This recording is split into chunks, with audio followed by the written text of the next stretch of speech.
पत्र गीता भगवान का नंबर 5। तुम्हारे मन के मंदिर में इंद्रियों की खिड़कियों से विषय वासना का कचरा फिर अंदर न आए। इसका सरल तरीका यह है कि रास्ते में नहीं बैठ जाओ। कुर्बानी की कोठरी में घुसकर अंदर से वैराग्य को कुंडी लगाकर इंद्रियों की खिड़कियां हमेशा के लिए बंद कर दो। आत्म जिज्ञासु को अपनी नजर ब्रह्मज्ञानी गुरु के सिवाय दूसरे किसी से भी मिलानी नहीं चाहिए, क्योंकि आंखों में कुदरती कैमरा फिट है। जैसे जैसे स्वभाव वाले मनुष्य से आंख अटकेगी, उसके गुण और अवगुण दिल में प्रवेश करेंगे। इसलिए जिज्ञासु अपनी आंख ब्रह्मज्ञानी महात्मा की आंख से मिलाए, क्योंकि पूर्ण ब्रह्मज्ञानी 8 ही पहर ब्रह्म के सिवाय दूसरा कुछ नहीं देखता। उसकी आंखों में निहारते जिज्ञासु की आंख भी दूसरे पदार्थ देखने से बंद हो जाएगी। हर वक्त अंदर बाहर अपने साक्षात प्रीतम का दर्शन करेगा।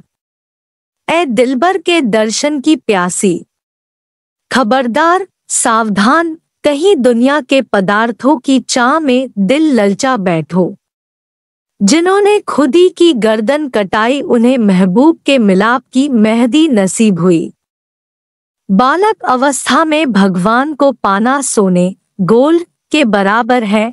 जवानी में चांदी के बराबर, बुढ़ापे में तांबे के बराबर, पर जो तीनों अवस्थाओं में ज्ञान नहीं पाता वह धूल के समान है।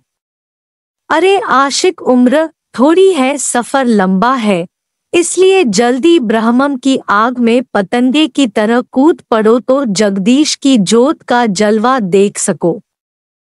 जिस्म, शरीर, रस्म, लोकरीत और इस्म ब्रह्मम भाव की कैद से छूटकर ज्योतिमय हो जाओ। लोक नीचे की ओर बहता है, पर तुम ऊंचे ऊपर जाओ। लोगों की कान छोड़कर हद पार करनी है। यह ज्ञान है बेहद का। चलो वहां जहां तू मैं नहीं है। लोग पचार छोड़कर, प्रपंच छोड़कर सामी साहिब कहते हैं कि वे गहरी नींद में सोते हैं। लोगों के आवाज तो हवा में उड़ गए, हमें लगते कहाँ है। मैं हूं ही नहीं तो फिर लगता किसको है। दूसरा तो उद्यम कोई नहीं है, सबसे बढ़कर पुरुषार्थ है। जब हम कहते हैं कि मौन रखो तो फिर खाना कैसे खाता? यह अहंकार है।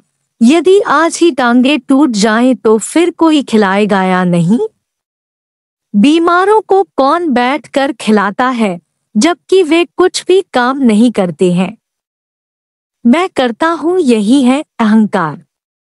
करन करावन आपे आप, मानुष के कुछ नाही हाथ। तुम क्या कर सकती हो, सब अपने आप से होता है। आंखें झपकती हैं, कान सुनते हैं, पैर पैदल चलते, हाथ चलते हैं। तुम अहंकार करती हो कि मैंने किया। इंद्रियां आप से आप ही चलती हैं, तुम उनके साक्षी हो, देखने वाले न कि करने वाले। आत्मा प्राणों से ऊपर है, प्राणपति ज्ञान स्वरूप। शरीर छोड़ने के बाद आत्मा निराकार आकाशवत ज्यों का त्यों अपने में स्थित है। यह शरीर औजार है जिसके मिलने से सब ज्ञान होता है। प्राणों को जानने वाला आत्मा है कि अभी मेरी सांस घुट रही है या तेज चल रही है, सांस में उलझन हो रही है। परमात्मा का स्वरूप देखना यानी हर एक में आत्मा देखना, यह है दर्शन। दूसरा कोई भी दर्शन नहीं है। अपने को आत्मा समझो, फिर हर एक को आत्मा देखो। बाहर से शरीर भुलाओ। माया का भारण हरि नाम है। दूसरा निराकार को पहचानना सरल है, पर साकार को पहचानना कठिन है, यह सच है। निराकार परमात्मा में तो हर किसी का विश्वास है कि भगवान है। कोई भी दोहक भेजता है तो शांत करके, कोई भी उपाय न समझकर फिर भी उसमें विश्वास रखते हैं। पर साकार एक साधारण मनुष्य को परमात्मा समझना बड़ा कठिन है। उसके साधारण कर्म को देखकर फिर भूल जाएंगे कि यह मनुष्य है। ऐसा क्यों करता है, वैसा क्यों करता है।